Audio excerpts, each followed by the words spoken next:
Comment construire une machine à revenus passifs avec Get-A-Run? C'est ce dont on va parler aujourd'hui. Parce que je me rends compte au fil des années que l'activité peut être complètement passive. Je vais vous expliquer dans cette vidéo comment c'est possible et pourquoi j'en parle que maintenant. Je suis encore à l'agence et j'ai décidé de vous faire une vidéo pour vous expliquer comment vous pouvez rendre l'activité de la location de voitures passive. Je dis bien passive. Déjà pour info, nous ouvrons nos nouveaux locaux bientôt et vous allez voir comment je suis en train de diversifier tout en restant dans la niche automobile. Je vous expliquerai comment c'est possible. Bref, vous me connaissez, je suis ouvert sur tout. Donc je vous expliquerai les étapes et autres que j'ai vécu pour en arriver là. Dans cette vidéo, je vais vous expliquer, vous verrez que la location de voiture est sûrement le meilleur business à revenus passifs de cette année 2022.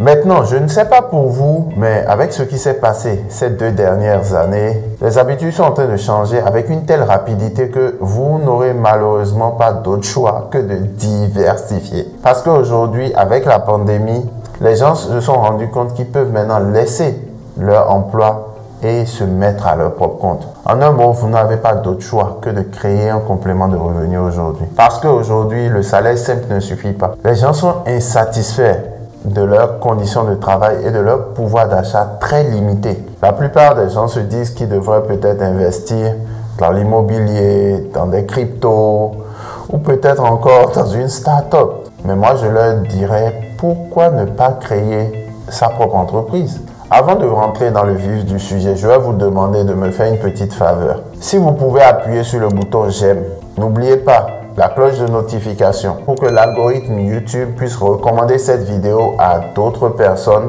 et que vous soyez informés de nos nouvelles vidéos. Je vous serai très reconnaissant. Cela aide la chaîne YouTube à se développer car YouTube sait que vous appréciez mon contenu, ce qui amène YouTube à présenter la vidéo à un nouveau public. Donc si tu peux faire ça pour moi, ça m'encourage pour vous faire d'autres vidéos sur la location de voiture. Après 5 ans de bilan dans la location de voiture, je pense que créer sa société de location de voiture n'est pas chose facile. Mais tu dois bien commencer quelque part. Si tu cherches la facilité, tu ne trouveras jamais un secteur d'activité où commencer. L'avantage avec la location de voiture, vous n'êtes pas obligé de commencer par créer une entreprise. Vous pouvez commencer en tant que particulier. Moi, mon parcours, il est tout simple.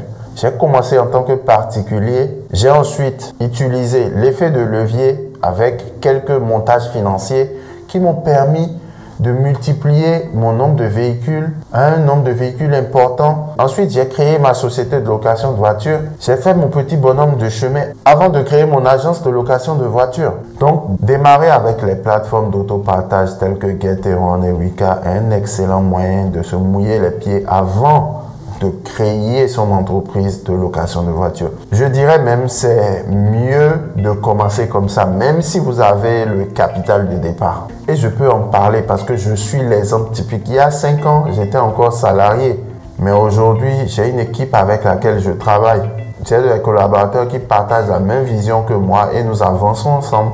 J'ai démarré moi-même en 2018 en tant que particulier avant de passer en professionnel. C'est non seulement une façon de se créer un complément de revenus, mais aussi une façon de commencer une activité commerciale. Même si on est en particulier, la gestion de quelques véhicules au départ vous met déjà dans l'écosystème de la location de voitures. C'est vrai que les plateformes font tout pour vous aujourd'hui. Vous n'avez pas votre propre TPE, vous ne recevez pas vos propres clients en agence, on vous retire 21% de chiffre d'affaires, c'est vrai. Mais pour un début, je ne pense pas qu'il y ait mieux. L'avantage avec Get-A-Run, c'est qu'il n'y a pas de barrière à l'entrée.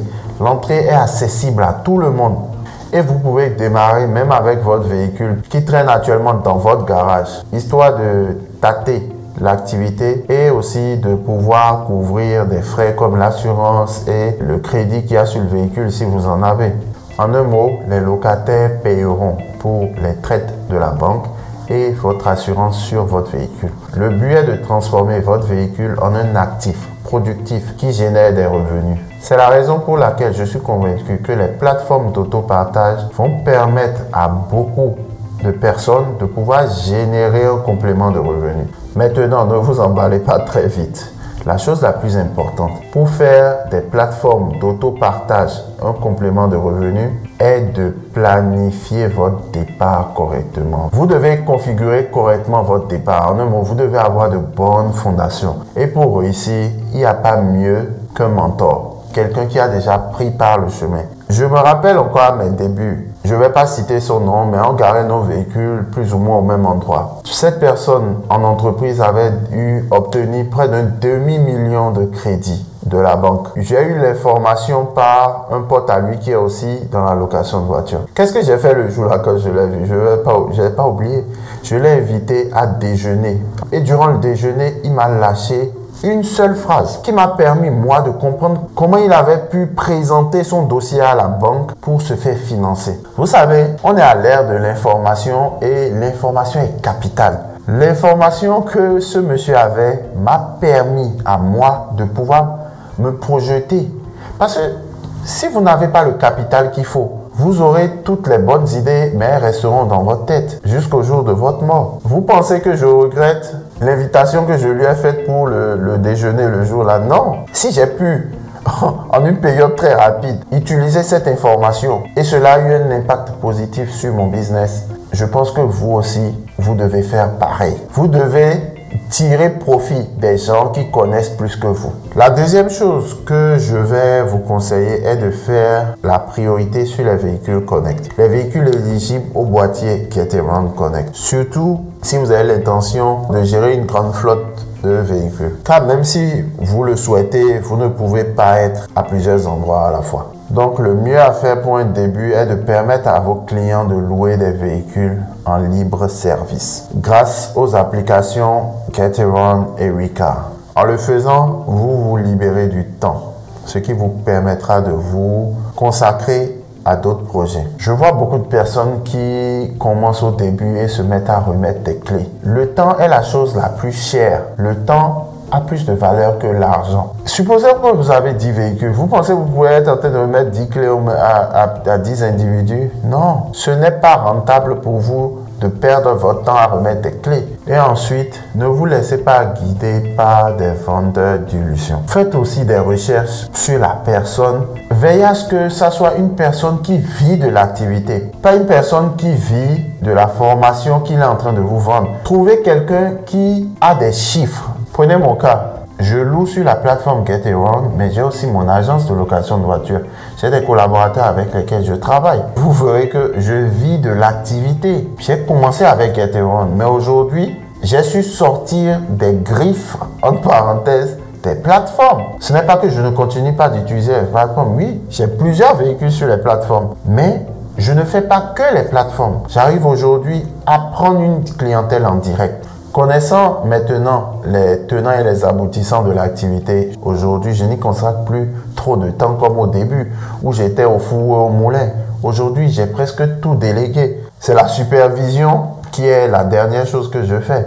Donc, quand je vous parlais au début de la vidéo de la location de voiture peut être une activité passive, c'est de ça que je veux parler. Une fois que vous atteignez un certain palier, vous pouvez maintenant tout déléguer et vous-même pouvoir vous reposer, prendre des vacances. Et là, l'argent travaille pour vous. Vous ne vendez plus votre temps pour de l'argent. Et c'est à cet instant-là que vous pouvez commencer à respirer. Donc, quand vous êtes encore à vos débuts, vous commencez à gagner vos premiers 10 000 euros avec la location de voiture, vous n'êtes pas encore libre. Il faut réinvestir ces sous pour pouvoir créer un système qui peut fonctionner sans vous. Si vous avez une activité aujourd'hui sur la location de voiture et si vous vous retirez, la machine ne tourne plus sans vous, vous n'avez pas un système. Vous faites partie du système. Il y a une différence entre faire partie du système et avoir un système. Vous avez un système quand vous n'avez pas besoin de mettre la main à la pâte. Je ne dis pas que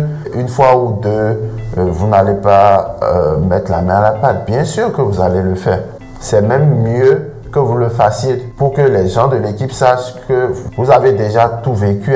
Il n'y a rien que vous leur demandez de faire que vous n'avez pas déjà fait. Et quand ils savent que vous avez déjà pris par là et vous l'avez déjà fait vous-même, ils ne peuvent plus vous raconter des balivernes. On ne peut pas vous parler d'un problème de batterie quand vous-même vous connaissez les problèmes qui sont liés à la batterie. Aujourd'hui, vu que j'ai pu déléguer et que l'activité est maintenant passive pour moi, je peux me consacrer à ma chaîne YouTube.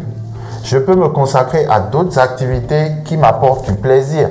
Je peux me consacrer à développer d'autres activités en parallèle. Et d'ici quelques semaines, je vais vous parler d'une activité sur laquelle je suis en train de travailler, toujours dans le secteur de l'automobile. Et vous allez comprendre que tout comme Apple a commencé avec le iPod, ils sont allés vers un téléphone iPhone.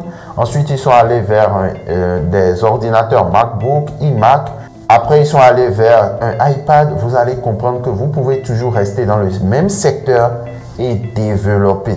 Moi, ça me fait mal quand je vois des devanciers, des gens qui ont commencé la location de voitures avant moi et qui 5 ans après sont toujours au même niveau. C'est comme s'ils n'ont pas d'ambition, c'est comme s'ils n'ont pas planifié le futur de leur boîte. Il y a 5 ans, j'avais mon plan, je savais que je serais ici. Dans 2 ans, je sais où je serai. 5 ans plus tard, je sais où je serai. Allez étape par étape, mais progresser. Parce que quand vous restez au même stade, vous n'avancez pas. Vous pouvez commencer comme loueur de véhicules et finir concessionnaire après 10 ans. C'est possible. Vous n'avez qu'à planifier cela et avoir le bon mindset. Si vous n'avez pas un mindset de jet-setter pour aller dépenser l'argent à gauche, à droite et vous réinvestissez l'argent dans votre business, pourquoi la banque ne va pas vous accompagner? Si vous fournissez une expérience ultime à vos clients, pourquoi ils ne vont pas revenir? Moi, personnellement, c'est mes clients qui m'ont amené à créer mon agence. Au début, je n'avais pas l'intention de le créer. Mais au fur et à mesure que vous avez des clients qui sont répétitifs et vous calculez les 21% que la plateforme prend sur ce client-là uniquement, vous vous rendez compte que vous êtes capable de pouvoir vous couvrir les charges du local. Pourquoi ne pas vous lancer? Mais par contre, vous devez vraiment avoir les fondations et la structure appropriée pour réussir dans la location de voiture. J'ai d'ailleurs écrit un livre, le guide pour la location de voiture. Pour tout débutant qui souhaite commencer la location de voiture, vous pouvez télécharger le e-book, il est gratuit jusqu'à présent. Le lien se trouve en bas dans la description. Et je vous conseille de le télécharger car cela vous aidera pas à pas à avoir un plan de départ pour votre projet sur la location de voiture. Mon dernier point est un facteur de l'activité dont on parle peu, on parle moins. Il s'agit de l'entretien et des réparations. Avec mon expérience, je peux vous dire qu'il y a 2 types de garages que vous pouvez exploiter. Les premiers sont ceux-là agréés par la compagnie d'assurance et les deuxièmes sont les garages tierces, les garages que vous choisissez. Je peux vous dire que jusqu'à un passé récent, je faisais encore cette erreur de confier pour la réparation des véhicules à d'autres garagistes autres que le concessionnaire. Aujourd'hui, quand je prends du recul, quand je regarde ce que certains garagistes m'ont fait, je me rends compte que le seul endroit où je conseillerais quelqu'un aujourd'hui pour réparer son véhicule, surtout quand c'est pas vous qui payez, que c'est l'assurance, allez réparer votre véhicule chez le concessionnaire. Ça va prendre plus de temps, c'est vrai. Mais à plusieurs reprises, j'ai commis cette erreur. Et aujourd'hui, pour rien au monde, je le commettrai encore. Je vous conseille, si vos véhicules sont endommagés, de les amener chez le concessionnaire. Pour la petite histoire, j'utilisais un garagiste agréé par l'assurance. Jusqu'à ce que dernièrement, un de mes véhicules, je l'ai amené pour un check-up parce que j'avais un voyant moteur chez le garage de la marque. Lorsque ils ont checké le véhicule, ils m'ont dit qu'il y avait une jante du véhicule qui était défectueuse et que est-ce que je n'avais pas remarqué que j'avais plusieurs crevaisons le même pneu. Une location sur 2 sur ce véhicule revenait avec une crevaison. Je ne comprenais pas. Toujours le même pneu, la même jante. Ce qui s'est passé, c'est que ce garage agréé par l'assurance, au lieu de remplacer la jante comme l'expert l'avait préconisé, ils ont juste mis du mastic et ils ont repeint la jante. Ils l'ont tellement bien peint que je n'ai rien vu passer. Je peux vous dire que les 3 ou 4 fois que ce véhicule a eu de crevaison m'ont généré moins d'argent que les autres véhicules. À cause de quoi? Parce que le réparateur a voulu être greedy. Il a voulu être gourmand. Il a pris 800 € pour une jante signée par l'expert, mais il a utilisé peut-être 100 ou 200 € pour me la réparer. Je ne dis pas qu'on ne peut pas réparer une jante, mais une jante qui est à 40% abîmée, c'est pas comme une jante à 5% ou 1% abîmée, quoi. Et ça, c'est juste un exemple que je cite parmi tant d'autres. Aujourd'hui, si c'est à refaire, je vous conseille de réparer vos véhicules chez le garage de la marque le plus proche. Maintenant, c'est quand c'est des cas mécaniques et autres, je vous le conseille. Maintenant, si c'est juste un pare-choc à refaire, de la tôlerie en fait, si c'est juste des petites égratignures de peinture, voilà, à refaire, là, vous pouvez aller chez les petits garages. Mais quand c'est de gros travaux où il y a un impact réel sur le véhicule et sur les conditions de sécurité du véhicule, je vous conseillerais d'aller chez le concessionnaire. Au début, j'ai commis aussi la même erreur. Je vous disais juste, il y a quelques semaines, je continuais de faire cette erreur, mais aujourd'hui, c'est fini. J'ai tiré un trait là-dessus et je préfère aller payer plein pot, d'autant que c'est l'assurance qui rembourse, c'est même pas moi. Donc, pourquoi vouloir faire des économies? Je préfère avoir le véhicule chez le concessionnaire et quand il sort de chez le concessionnaire, j'ai toujours la garantie constructeur.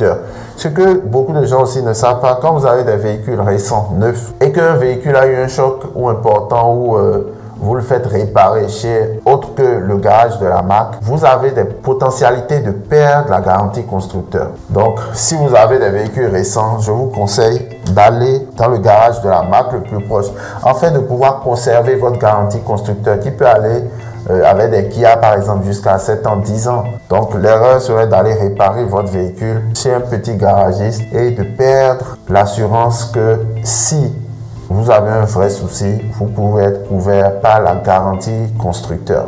En ce qui concerne ensuite l'entretien des véhicules, aujourd'hui, vous avez beaucoup de ces indépendants qui se déplacent et font le nettoyage à votre place. Donc, quand vous voyez qu'un véhicule revient, que la personne soit allée à Amsterdam, mais il est revenu avec, vous savez, que ce soit l'odeur, les traces qui restent à l'intérieur, vous n'avez pas à vous prendre la tête.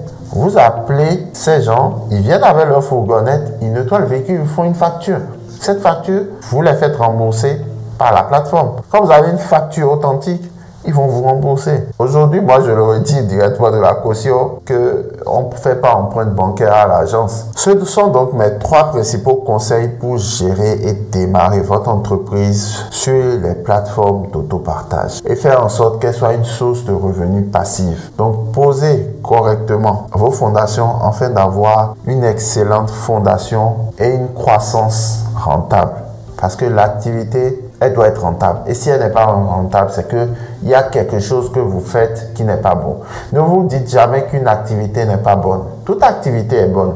Parce que tant que des gens sont dans l'activité, c'est qu'ils gagnent de l'argent. Si vous n'arrivez pas à en gagner, faites une rétrospection et dites-vous qu'est-ce que vous faites mal ou qu'est-ce que vous n'avez pas compris au business. Parce que, sans vous mentir, moi j'ai eu beaucoup de chance au fur et à mesure des étapes que j'ai gravies, que ce soit au niveau des financements, même au niveau de l'ouverture de l'agence. J'ai eu la chance de côtoyer des gens qui avaient déjà pris par là. Et j'ai compris d'eux en fait. J'ai appris de ces personnes. Donc, si vous voulez que je vous accompagne afin de pouvoir vous guider dans votre projet de location de voiture, vous pouvez m'écrire à contact@dusalariat-à-l'entrepreneuriat.com afin que ensemble nous puissions étudier les potentialités que vous avez de pouvoir réussir dans ce business. Parce que croyez-moi, commencer cette aventure comme un aventurier ne vous amènera nulle part. N'oubliez pas, le e-book que j'ai écrit, le guide pour la location de voiture, est disponible gratuitement et téléchargeable dans la barre de description. Je vous suggère aussi d'écouter ma vidéo sur la formation que j'ai faite sur les outils pratiques à connaître pour la location de voiture. D'ici là, prenez soin de vous, vivez dans survivre. Sois un prospère.